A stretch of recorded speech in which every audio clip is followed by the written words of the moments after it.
Okay, so I want to thank Jules and especially Judy for the seasonal background there to remind us of Thanksgiving tomorrow. And our portion this week is Toldot and found in the Eitz Chaim on 146. It is chapter 25 of the book of Genesis. So whatever Chumash you're using, just look for Toldot. It's the sixth portion in the book of Genesis. We're actually going to start in the fifth aliyah today because I want to make sure to look at this part of the Torah portion, and I want to start at chapter 27, which is on page 153. So 27 of Genesis in Eitz Chaim 153. Baruch atah Adonai Eloheinu melech haolam, asher kitshanu b'mitzvotav v'tzivanu la'asok b'divrei Torah. So this portion is essentially about Isaac and Rebekah, with a little bit here about Jacob and Esau, but most of the Jacob story, all of the Jacob story, really will start in next week's portion and go all the way through to the end of the book of Genesis. So we're introduced at the beginning of the portion to Isaac and Rebekah being infertile. That instead of angels coming to them to tell them about a miracle that will take place, they pray to God, and God answers the prayer by allowing Rebekah to conceive, but she conceives twins, and with the promise also that one will be subservient to the other. Then we read about Jacob and Esau and the birthright, how Esau sold the birthright to Jacob for just a pot of lentil stew. And then some exploits of Isaac and Rebekah escaping the famine in the land and going to the land of Gerar, and digging some wells as well. And now we are, that leads us to chapter 27. If we have time, we'll go back to the beginning, but I want to look at this part. Vayehi ki zaken Yitzchak. So this is unusual phrasing in the Hebrew, because zaken is an adjective. So, and to use it as a verb is unusual. So, in other words, to translate this literally, and so it was, Isaac became old. But the became is implied in the Hebrew. So, and so it was that Isaac is old. So it's just that the Hebrew is just a little bit strange. So when Isaac became old, Vatichena enav meraot, that his eyes became dim from seeing, or to be able to see. So a better translation would be and it came to pass that Isaac became old and his eyes grew dim. And then the meraot is just to emphasize the eyes growing dim from being able to see. Vayikra et Esav beno hagadol, and he called for Esav, his older son. Now, he's not much older. If we remember from the story, Jacob is born holding on to Esau's heel. So he's like it's as if two were being born at once, but Esau came out first just by a second over Jacob. So Isaac calls for Esau, his older son, Vayomer Elav Bini, and he said to him, my son, Vayomer Elav Hineni, and he said to him, here I am. Okay. I would Yeah, say, go ahead, Deborah. I remember something about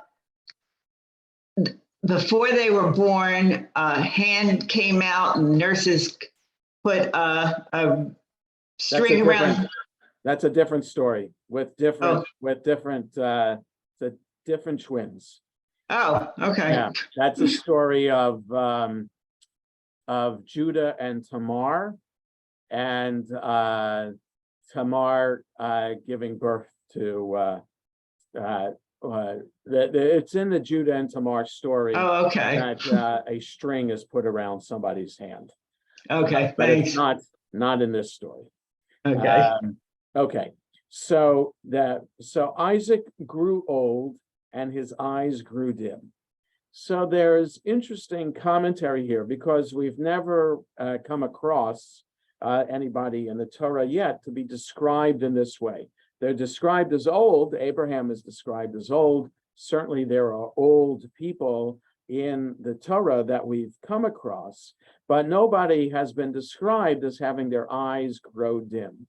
So there's interesting commentary on page 154 below the line to explain that. So in other words, when there's something new that we haven't seen in the Torah before, it's something that says Darshani, interpret me. It's like it has a red flag on it to ask to be interpreted. So the rabbis do interpret what could his eyes have grown dim from. I mean, we understand that the older we get, the more likely it is that we could have cataracts. And if we have cataracts in our eyes, then our eyes are dim and it's hard to see. So yeah, it's understandable, but you don't want to have such an easy explanation from the Torah. The rabbis want to have something a little bit more fanciful to try to explain how Isaac's eyes could have grown dim. So if we look below the line on 154, his eyes were too dim to see. Several commentators understand Isaac's blindness as emotional, not physical. Because he loved and envied Esau, he was blind to Esau's faults.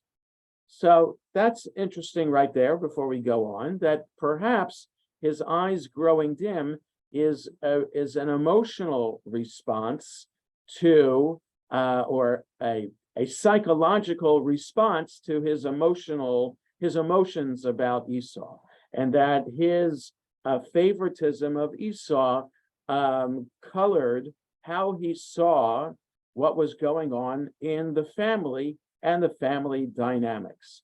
Like he was blind to the relationship between his children. So that's one idea. He could not recognize that Esau's shortcomings disqualified him from being the heir to Abraham's teachings. Now, here's another thing that is throughout this portion in the description of Esau that we have from the commentaries pointing out just from the very beginning what a terrible person Esau is. And we don't really have that sense from reading the Torah itself. What is so terrible about him? So that he's described as being hairy, and he is described as being hairy, and he likes to go out hunting. All right, and he's also hungry when he comes back from hunting, so much that he's desperate for food and willing to sell the birthright to his brother. If anybody comes across bad, it's Jacob in the story, wanting to sell wanting Esau to sell the birthright to him instead of just giving his brother some of the stew. I mean, isn't that what brothers are for, is to help each other out? And instead, he's taking advantage of Esau's hunger and getting a birthright out of it. So if anybody, and then also we'll see in this story also that Jacob is willing to cheat and dress up as his brother in order to get the blessing from Isaac. So if anybody comes across bad in this portion, it's Jacob. But Esau all along, and so even from the description that they were struggling within Rebekah's womb, midrash about what they're struggling about, that Esau from the very beginning is an idolater and an evil person. Okay, and so that is put into the story. Just a second, Barbara. That's put into the story, and it colors how we read the story. Yes, Barbara. What about the Rebecca and her encouragement? Right, we'll see that too. Right, so yes, so it wasn't just all Jacob, but there's a sense from this comment right here. He could not recognize that Esau's shortcomings disqualified him from being the heir to Abraham's teachings, right? So the rabbis understand it that Jacob is destined to be the next in line, even though Esau was the firstborn, and that the rabbis don't comment at all about any of the subterfuge or any of the deception that's going on in the story. They're saying it's all done because it has to be done, because Jacob has to be the one to be the next in line. Okay, so that when it says here his eyes were dim, so his eyes were dim from understanding, like Rebecca understood, which is why she plays the game with Jacob against her husband Isaac. That's understood as her knowing the prophecy that Jacob is destined to be next in line, and Esau was Isaac was too dim to see it. Okay, so now there's also, it goes on, the commentary goes on, one midrash connects this incident to the passage in Deuteronomy 16 warning judges not to accept gifts lest they distort the clarity of the judge's vision. So if we look at Deuteronomy 16, let me just get there. Deuteronomy 16:19, yeah. 16, of course, it's Shoftim. It's the beginning of Shoftim. Yes, Lo tatem mishpat, you shall not judge unfairly. Lo takir panim, you shall show no partiality. Velo tikach shochad, you shouldn't take a bribe. Ki shochad ye'aver enei chachamim, because the bribe will blind the eyes of the sages. Okay, so dimming eyes could lead to blindness. So the eyes growing dim is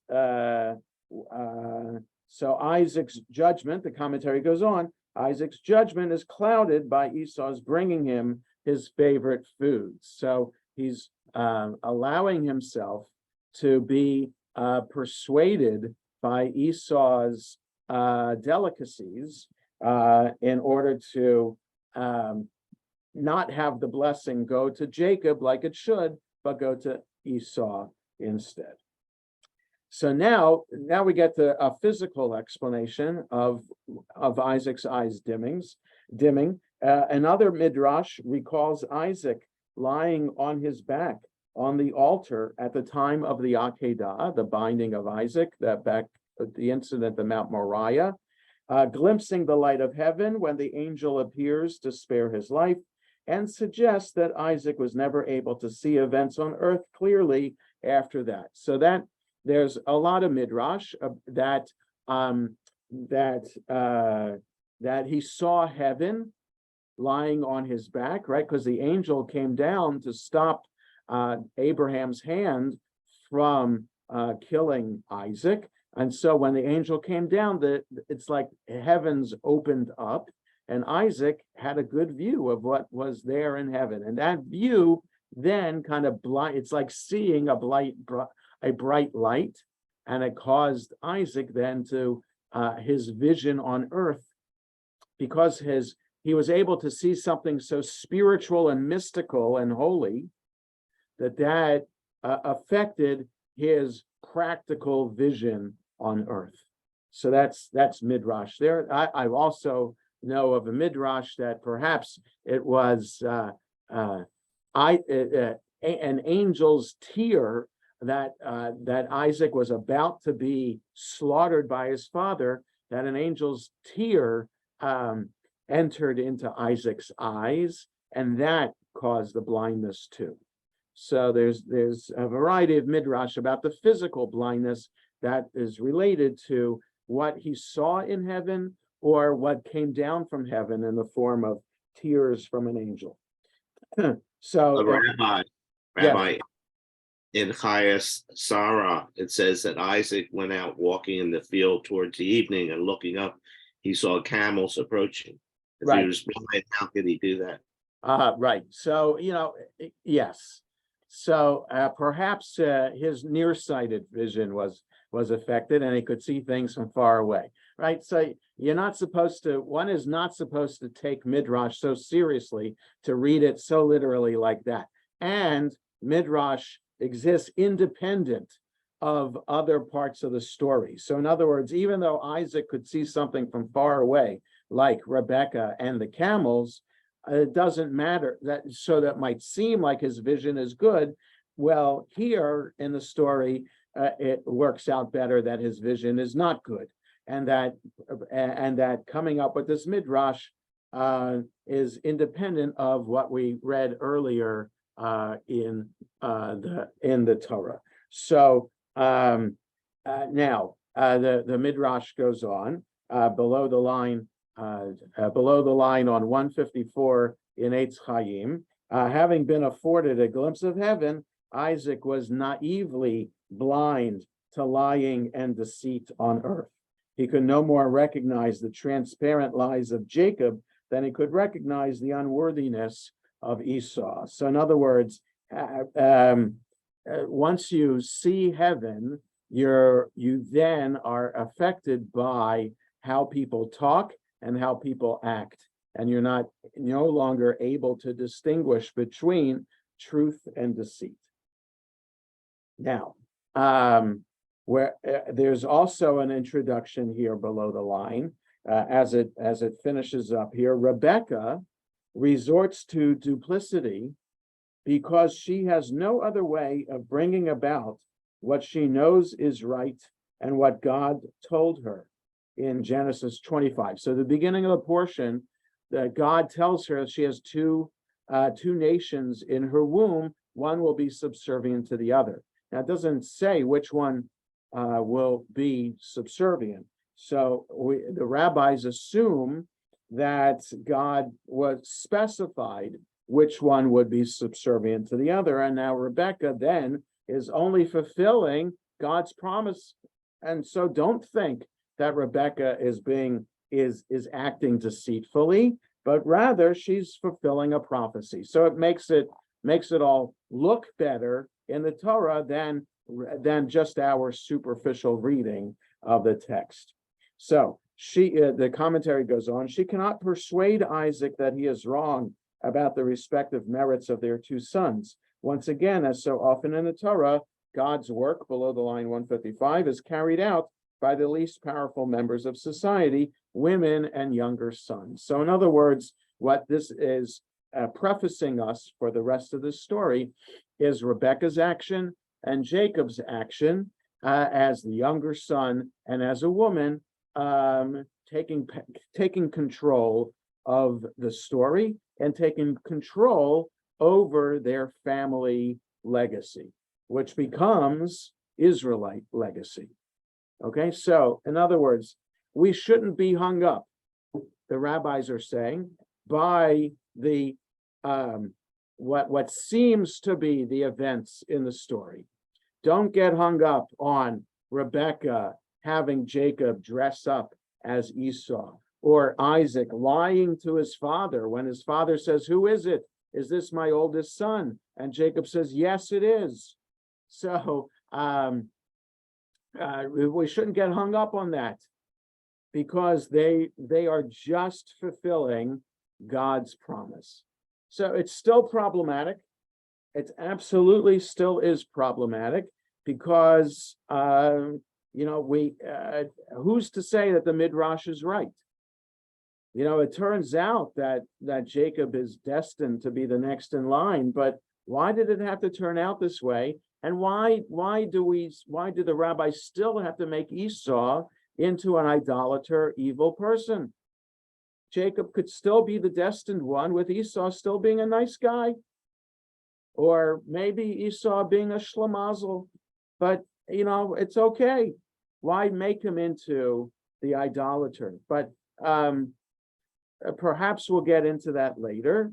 But this portion serves as a foreshadowing in later history of, first of all, the Edomite nation being related to Esau, because Esau, we're told parenthetically in the beginning of the portion that Esau is known as Edom because he ate of the red stew and he had red hair, so he's called Edom. And there's a place, the Edomites don't have a very good place because they teamed up with the Babylonians to defeat the nation of Israel. So here are our cousins, the Edomites. If they are from Esau, they're our cousins. Why are our cousins ganging up against us with the Babylonians? There's that.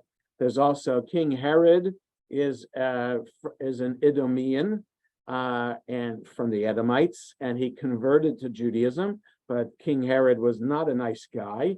He killed members of his family, and he was a puppet to Rome. I mean, he built Masada and Caesarea in Israel, but on the backs of the people of Israel and heavy taxation. So Herod is not a nice guy. And then the people of Rome, the nation of Rome itself, is also related to Esau. And in fact, some would even say the Catholic Church is related to Esau too. So terrible people throughout Jewish history are said to be related to Esau, all because of this portion. Okay, so let's look at the story now. So Isaac is old and his eyes have grown dim, and he calls for Esau to come to him, and Esau says, "Hineni, here I am." That's the standard, yes, sir. I'm here to do your bidding. Verse 2 on 154. Vayomer hinena zakanti. He said, Isaac said, behold, here I am grown old. Lo yadati lo yom moti. But I don't know when I'm going to die. I don't know the day of my death. I know I'm getting old and it's soon, but I don't know when it'll happen. Ve'ata, and now, sana chelecha, gather together your equipment. Tel yacha v'kashtecha, your quiver and your bow. V'tzei hasadeh, go out into the field. V'tsuda li tzayid, and hunt for me some game. Okay, so this is before later Jewish law in the Torah, that where Jews are not supposed to hunt. We're not allowed to kill an animal in this way in order to get our food, right? We kill an animal by taking a sharp knife across its neck. Any other method of killing an animal for food is not a kosher method to do that. But this is before the Torah was given, so it's okay. So go out with your bow and arrow and hunt me some game. Va'aseli matamim, and prepare them in the delicious way that I like. Kasher ahavti, that I like. V'havi ali va'ochela, and bring it to me so that I can eat. Va'avur, so that tevarechecha, that I will bless you. Tevarechecha nafshi, that my body, not my soul, my body will bless you. B'terem amut, before I die. So go out, however long it's going to take you to hunt some game, could take a day or two, however long it takes, bring me my favorite and make it into the delicacy that I like. so that I can eat it and bless you. So Rivka shoma'at b'daber Yitzchak. Rivka's listening as Isaac is talking to Esau. So you can imagine Rebecca's listening behind the tent flap, just wanting to know what her husband is doing, right? She wants to be in on the gossip in the family. And remember, we're told earlier in the portion, Isaac loves Esau more, Rebecca loves Jacob more. So if Isaac is calling Esau to do something, Rebecca wants to hear how this is going to impact Jacob. So she's hearing what Isaac has said to El Esav Beno, to Esau, his son. It's talking about Rebecca, right? It could have said Rivka's hearing about Isaac speaking to Esau, but it should say her son, because the subject of the sentence is Rebecca, but it says his son, not her son. So the Hebrew itself is highlighting the difference in love between Esau and Jacob regarding their parents, right? So it says Rivka's hearing what Isaac has said to Esau, his son. It's her son too. It could say Benam, their son, or it could say Binah, her son, because we're talking about Rebecca, but it doesn't. It says Beno, his son. Vayelech Esav hasadeh. Esav went out into the field, Latsud Said Lahavi, to hunt game to bring back. The Rivka, verse 6, 155, the Rivka Amra El Yaakov Bina Lemor. Rivka then said to Jacob, her son. So here it says Jacob is her son, right? I just want to point this out. Esau is his son, Jacob is her son. Okay, just highlighting the difference between them. So she knows Esau's going to be out for a while to hunt this game. So Rivka says to Jacob, her son, Hine shamati ad avicha. Here, I just heard your father, Medaber el Esav achicha, speaking to Esau, your brother, Lamor, saying, Havi ali tzayid, bring me game, va'aseli matamim va'ochela va'avarachecha lifnei Adonai lifnei moti. And saying to Esav, your brother, bring me game, make me delicious, make it into a delicacy that I can eat and bless you before God before I die. She added the before God. Isaac didn't say that. Rebecca's adding that. Va'ata, and now, Beni, my son, Shema b'koli, listen to my voice, or obey me. La'asher ani metzava otach, to what I'm about to command you. Okay, so in other words, I'm not suggesting this to you, Jacob. I'm ordering you to do this. Okay, and I'm asking you, Shema b'koli, to obey me. It literally means listen to my voice, but it really in context means obey me. Obey my command. 9. Lech na el hatzon, go to the sheep, go to the flock, could be sheep or goats. Tzon is used for sheep or goats.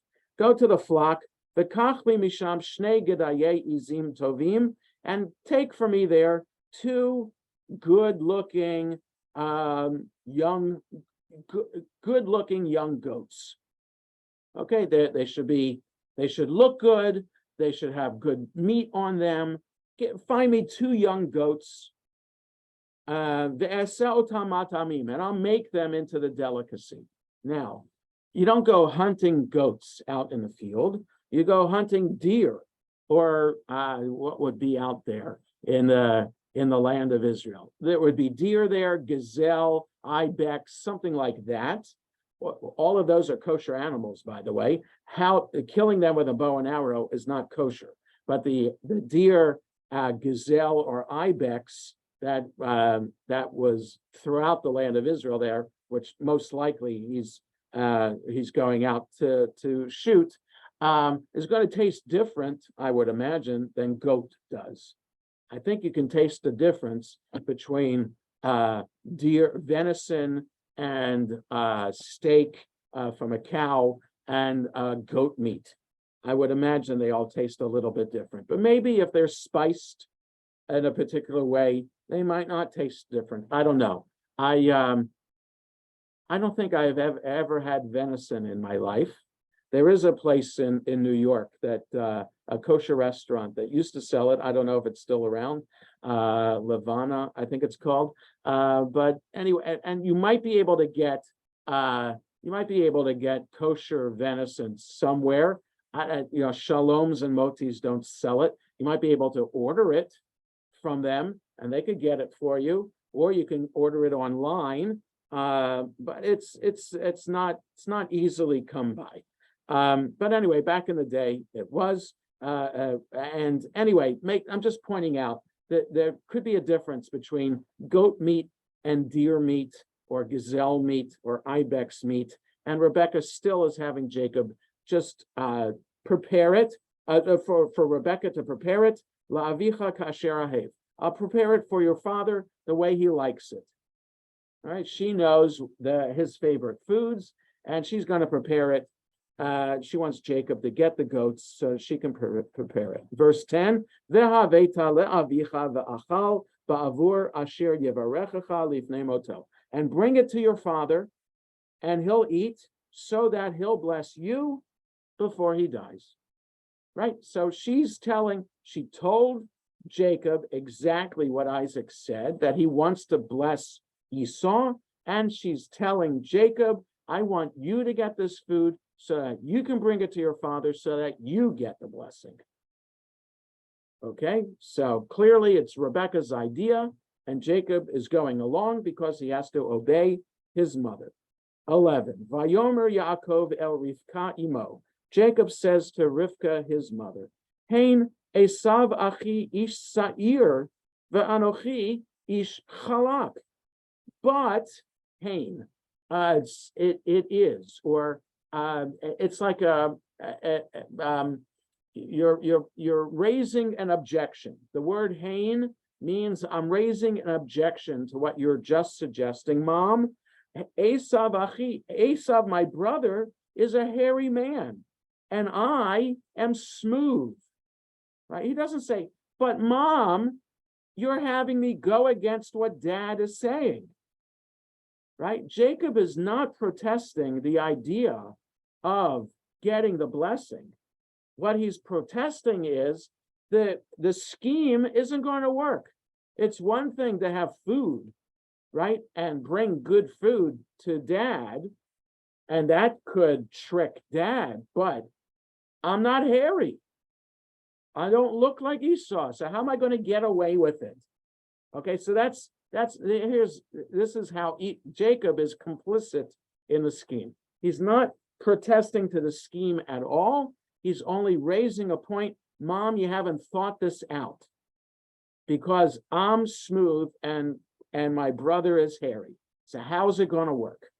So then, okay, so and he goes on, verse 12. Ulai yemusheni avi v'hayiti be'enav kemitateya v'heveti alai klala v'lo bracha. Maybe Dad will touch me, right? Remember, he can't see well, so he's going to touch him. Maybe Dad's going to touch me, and I'll be in his eyes as a trickster. Meta'ateya here is translated as a trickster. So I'll be seen in air quotes, because Isaac won't be seeing Jacob, he'll be feeling Jacob, but he'll be understood by Isaac. Jacob will be understood by Isaac to be a trickster, and therefore, v'heveti alai klala, he'll bring on me a curse and not a blessing. So this has to work well, Mom, because if it doesn't, I'm going to get a curse and not a blessing. So 13, vatomer lo imo. His mother said to him, Alai kilalatcha b'ni. Your curse will be on me, my son. Don't worry. It's what all mothers say about their children. If only, children get sick and they say, oh, if only I get the sickness and not my child, right? So I'll get the curse. Don't worry. No matter what your father says to you, it'll be on me and not on you. Ach shema b'koli, just listen to my voice, just obey me, velech kachli, and go get for me, meaning go get the goat. So shut up, Jacob, just do what I say And don't worry about the curse. 14. Vayelech, vayikach, vayelech, vayikach, vayavei le'imo. He went and he took and he brought all at once. So to point out how quickly he did it. We have this also in the beginning of the portion when Esau eats the food here it is. If you just hold your place here and look back on page 148, how the Torah uses the verbs in sequence like this to highlight how quickly it was done. If you just look at verse 34 on page 148, that's chapter 25, verse 34, the last verse of chapter 25. Yaakov natan Esav lechem unazid anashim. Jacob gave Esau bread and the lentil stew. And here are the verbs: Vayochal, Vayesht, Vayakom, Vayelach, Vayivez. So you got 1, 2, 3, 5 verbs in a row. He ate, drank, got up, went, and denigrated. He didn't even translate that. Or spurned. Okay? He ate, drank, got up, went, and spurned the birthright. Okay? So did that all so quickly, all at once. So here, he went, took, and brought the goats, le'imo for his mother, v'tas imo mata'amim, and his mother made the delicacies, the tasty food. Ta'am means taste. Lit'om means to taste. Mat'amim are tasties. Okay, so that's why I'm translating it as delicacies. Ka'asher ahev aviv, just as his father likes. Vatikach Rivka took at bigdei Esav b'na hagadol hachamudot asher ita babayit, and Rivka took the clothing of Esav, her son. Here it's her son, right? Before it was his son, now it's her son. Rivka took the clothes of Esav, her oldest son, b'na hagadol, her oldest son, hachamudot, that are beloved, that are favored, asher ita babayit, that was with her in the house. Now, we have to point out, right before this chapter started, Esau got married, and he married 2 women. He married Judith, and he married Basmat. What is he doing? What is he doing with clothes still in his mother's house? We would imagine if he gets married that he moves out and takes everything out with him. What are his clothes doing in the house? So just an interesting question. There's no commentary about it. Okay, so somehow there's clothing left behind. Perhaps Rebecca wanted it left behind so that even if Jacob is her favorite son, she still loves Esau and wants something left of him in the house, right? So it's something, no matter, how long it's been since you've moved out of the house, perhaps in the house that you grew up in, your room is still there, right? And it's known as your room, even if your parents make it into a den or into an office, and you come back home when they did that, what did you do to my room? Even though you've been out of the house for such a long time and you have kids of your own, you go back to the house, oh, what's done with my room? So perhaps there's something of that there, even though Esau has moved away, that there's still something of his left behind, right? Or maybe, you move out of the house and your wedding gifts are still in the house and your parents still have wedding gifts there that you want you to take with you, whatever. So it's not so unusual to have clothing left behind, just pointing it out that it's here. So she had Esau's clothing handy, Vatalbesh et Yaakov b'na hakatan, and she dressed Yaakov, her younger son, in Esau's clothing. Now, so that's one thing. She puts on Esau's clothing on Jacob, and the et orot gidaye ha'izim, and the skin of those goats, which Jacob brought and Rebecca prepared into the delicacies, the skins of those goats, hilbisha al yadav ve'al chelkat savarav. She put on Jacob's hands and on his neck. So if Isaac is going to feel Jacob, he's going to feel his neck maybe like this. So there she put the goat skin on that, or maybe he would take Isaac would take Jacob's hands in his and feel them. Oh, and he'd feel the hairiness of the goat on his hands too. So that will throw off Isaac to think that it is Esau. So 17, Vatitain et hamatamim v'et halechem asher asata biyad Yaakov bena. And she gave the delicacies and the bread that she made into her son Jacob's hands. Vayavo el aviv, and he came to his father. Vayomer avi, and he said, my father. Vayomer hineni, and he said, here am I. Right? So Jacob's talking to his father. Isaac says hineni, and says, top of 156, mi ata beni, who are you, my son? So this is interesting. We would imagine, as you get older, if your eyes are dimming, and it's a slow process, your body gets used to the fact that you're going blind, and other senses take over and become more acute.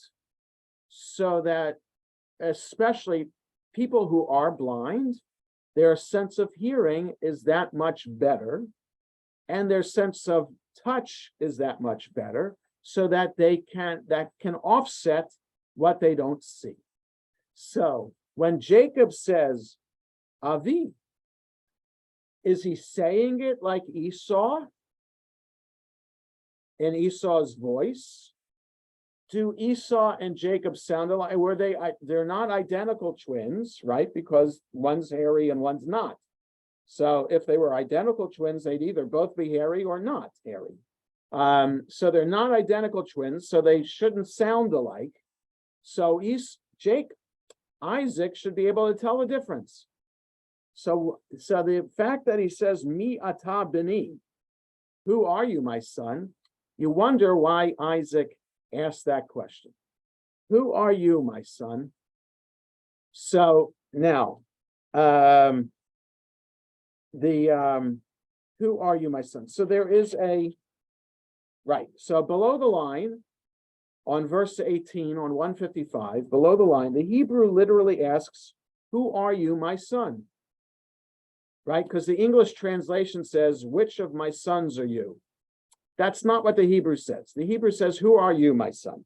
So the commentary goes on, this can be understood to mean, below the line on 156, not only which of my sons are you, but what sort of person are you? Jacob will spend many years pondering that question, who are you?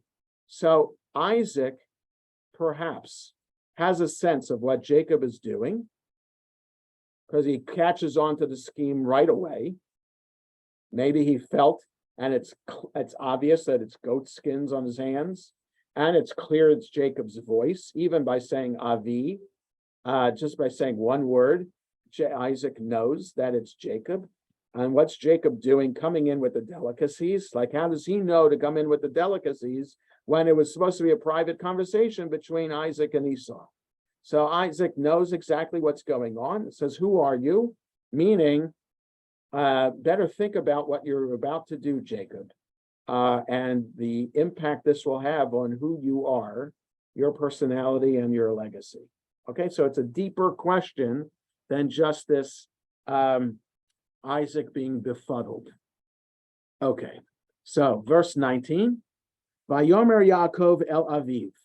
Jacob says to his father, Anochi Esav bechorecha. I am Esau, your oldest son, your firstborn son. So the classic commentary is to make sure that Jacob is not lying, is that the trup is different trup. So the trup here highlights the lie. I am Esau, your firstborn son. That all that as one phrase. Rashi and others suggest that it should be different trup. It should be Anochi, like one trup mark by itself, and then a new phrase, Esav Bechorecha. It is I, comma, semicolon, hyphen, Esau is your firstborn son. Okay, the trup that, as we have it here, that has been accepted for 1,000 years, how we are supposed to sing this phrase and read this phrase, does not buy into the midrash that Rashi has. The midrash that Rashi has suggests it can't abide by Jacob lying, and therefore wants different trups. So I wonder if in Rashi's synagogue on Shabbat of Toldot, whether he insisted that the Torah reader read this according to how he understands the Torah to be read, and insists that the Torah reader have different trup. I just wonder that. But without the trup being different, it is, he says, I am Esau, your firstborn son. Straightforward, lying to his father. Asiti, I have done, kasher dibarta I lie, as you spoke to me. Kumna shiva. Here now, it's a get up and sit. So that's a get up and sit, but really, here, sit yourself down, and eat from my game. He's lying about that too, because it's the goats, and it's not Saeed. Saeed is what you hunt for food. Rebecca just calls it goats from the flock.